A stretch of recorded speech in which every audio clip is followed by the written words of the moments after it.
Imagine acordar numa manhã comum. O sol nasce, os pássaros cantam, mas quando você abre a porta da sua casa, a rua está vazia. Não há crianças brincando, não há vendedores gritando, não há movimento. Você caminha até a casa do vizinho, bate, ninguém responde, abre a porta devagar e encontra a família inteira morta. O pai, a mãe, os filhos, todos com manchas escuras na pele e o rosto congelado em expressão de agonia. Isso não é cena de filme. Isso aconteceu milhões de vezes, em cidades inteiras pela Europa, Ásia e Oriente Médio. E o pior, pode acontecer de novo. Bem-vindo a Pragas da Humanidade. Hoje, o episódio 1. A Morte Negra. Era 1346. O mundo medieval estava interligado por rotas comerciais que cruzavam continentes. A famosa Rota da Seda. Mercadorias, culturas e ideias viajavam de um lado ao outro da Eurásia. Mas naquela primavera, algo mais viajava junto. Silencioso, invisível, mortal. A bactéria Yersinia pestis vivia tranquilamente em roedores das estepes da Ásia Central há séculos. Pulgas infectadas saltavam de rato para rato sem causar grande alarde. Mas quando os ratos começaram a morrer em massa, as pulgas precisaram de um novo hospedeiro, e os humanos estavam ali, perfeitos e desavisados. Em 1346, o exército mongol sitiava a cidade portuária de Cafa, na Crimeia, controlada por mercadores genoveses. Então a praga chegou ao acampamento mongol. Soldados começaram a morrer aos montes. Em dias, o comandante mongol, desesperado e furioso, tomou uma decisão que mudaria a história. Ele ordenou que os corpos dos soldados mortos fossem lançados para dentro das muralhas da cidade. A guerra biológica mais devastadora da história tinha começado. Os genoveses, apavorados, fugiram para seus navios e zarparam em direção à Europa. Eles pensavam que estavam escapando. Na verdade, estavam levando a morte consigo. Em outubro de 1347, 12 navios genoveses atracaram no porto de Messina, na Sicília. Quando as autoridades se aproximaram, encontraram a maioria dos marinheiros morta.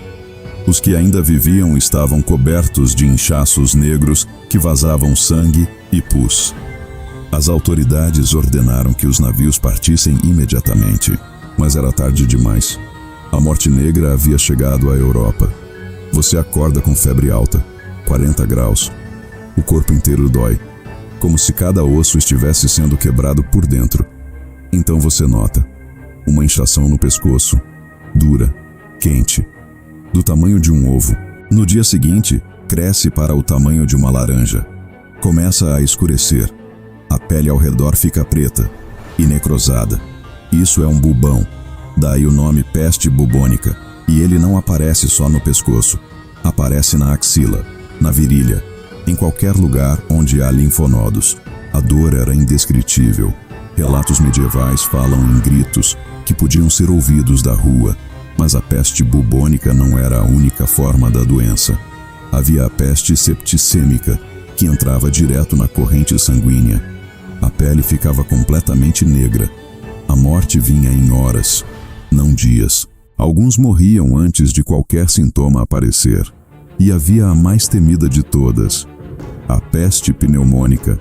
Ela atacava os pulmões, transmitida pelo ar, por uma simples tosse, por uma conversa próxima. Quem a contraía morria em 1 ou 2 dias, quase sem exceção. A taxa de mortalidade da peste bubônica sem tratamento gira entre 30% e 60%. A pneumônica, sem antibióticos, chega a quase 100%. No século XIV, não havia antibióticos. Não havia compreensão de bactérias. Não havia nada. Os médicos da época usavam o que tinham: ervas, sangrias, amuletos. Alguns recomendavam sentar entre 2 fogueiras para purificar o ar.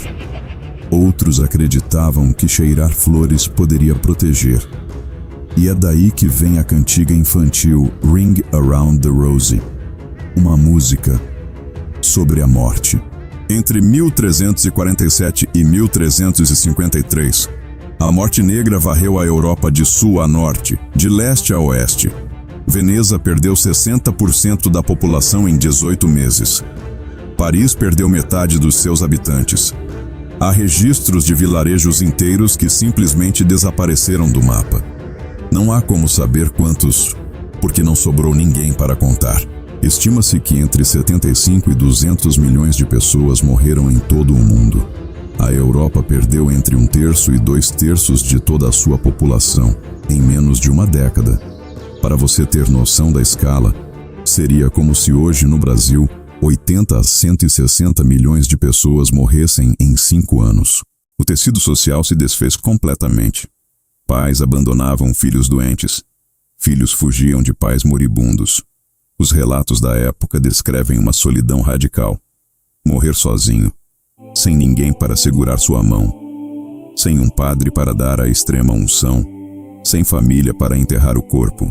Os padres que ainda tentavam cumprir seu dever morriam antes de terminar os ofícios. Havia tantos corpos que as cidades cavavam valas comuns e jogavam centenas de pessoas juntas, sem nome, sem oração, sem dignidade. A Igreja Católica, que era o centro de toda a vida medieval, entrou em colapso moral. Se Deus era todo-poderoso e bondoso, por que permitia aquilo? A fé de gerações foi abalada em meses, mas a crise não era só espiritual, era econômica, política e cultural. Com tanta gente morta, faltava mão de obra. Camponeses que sobreviveram perceberam que tinham poder de negociação pela primeira vez na história. Os senhores feudais precisavam deles. Isso acelerou o fim do feudalismo e plantou as sementes do renascimento. A morte negra não apenas destruiu o mundo medieval, ela forçou a criação de um mundo novo. Para os homens e mulheres do século XIV, não havia explicação racional para o que estava acontecendo. E na ausência de ciência, havia a fé e o medo. Muitos viram na morte negra o cumprimento literal das profecias bíblicas. O apocalipse estava chegando. Os 4 cavaleiros, guerra, fome, pestilência e morte, galopavam pelas ruas das cidades europeias. Os paralelos com as pragas do Egito eram inevitáveis. Animais morrendo, doenças inexplicáveis, um povo inteiro em desespero, clamando a Deus sem resposta. Surgiram os flagelantes, grupos de homens que marchavam de cidade em cidade, se açoitando publicamente com correntes e chicotes cravejados de metal. Eles acreditavam que precisavam sofrer para expiar os pecados da humanidade, para aplacar a ira divina. As multidões os recebiam como heróis, como santos. Mas havia um lado ainda mais sombrio. Alguém precisava ser culpado. E os judeus, já marginalizados e perseguidos na Europa medieval, tornaram-se o alvo. Rumores se espalharam de que eles estariam envenenando os poços, sem nenhuma evidência, sem nenhuma lógica. Afinal, os judeus também estavam morrendo. Mas o medo não precisa de lógica. Comunidades judaicas inteiras foram massacradas em centenas de cidades pela Europa. Em Estrasburgo, em 1349, cerca de 2.000 judeus foram queimados vivos. O Papa Clemente VI emitiu bulas papais condenando as perseguições. Mas ninguém o ouviu. O desespero humano encontrou um alvo. E as consequências foram devastadoras. Você pode estar pensando, isso é história antiga. Não tem mais como acontecer. Errado. A bactéria Yersinia pestis ainda existe. Ela circula em populações de roedores selvagens na América do Norte, na África, na Ásia Central. Todo ano, centenas de casos são reportados ao redor do mundo. Em 2020, o mesmo ano em que o mundo lutava contra a Covid-19, um casal na Mongólia morreu de peste bubônica após comer carne crua de marmota. Autoridades entraram em alerta máximo. Nos Estados Unidos, entre 10 e 20 casos são registrados anualmente, principalmente no sudoeste do país. E aqui está a reflexão que ninguém quer fazer. Em 1347, a praga viajou de Cafa a Sicília em semanas, a bordo de navios lentos. Hoje, uma pessoa infectada pode embarcar em São Paulo às 8 da manhã e estar em Tóquio 36 horas depois, ainda sem sintomas, ainda sem saber que carrega algo mortal. A morte negra matou até 200 milhões de pessoas, destruiu civilizações, derrubou impérios, e ainda assim, a humanidade sobreviveu, se reconstruiu, aprendeu, pelo menos um pouco. Mas a história tem uma crueldade particular. Ela se repete, com quem não a conhece. E em 1918, a humanidade provou que ainda não havia aprendido o suficiente. Uma gripe, simples, mundana, banal. Em 2 anos, matou mais gente do que a Primeira Guerra Mundial inteira. 50 milhões, talvez 100 milhões. Ninguém sabe ao certo, porque os governos esconderam os dados para não causar pânico. No próximo episódio, a gripe espanhola, o maior assassino do século XX que a história tentou apagar. Siga, comente e compartilha para mais.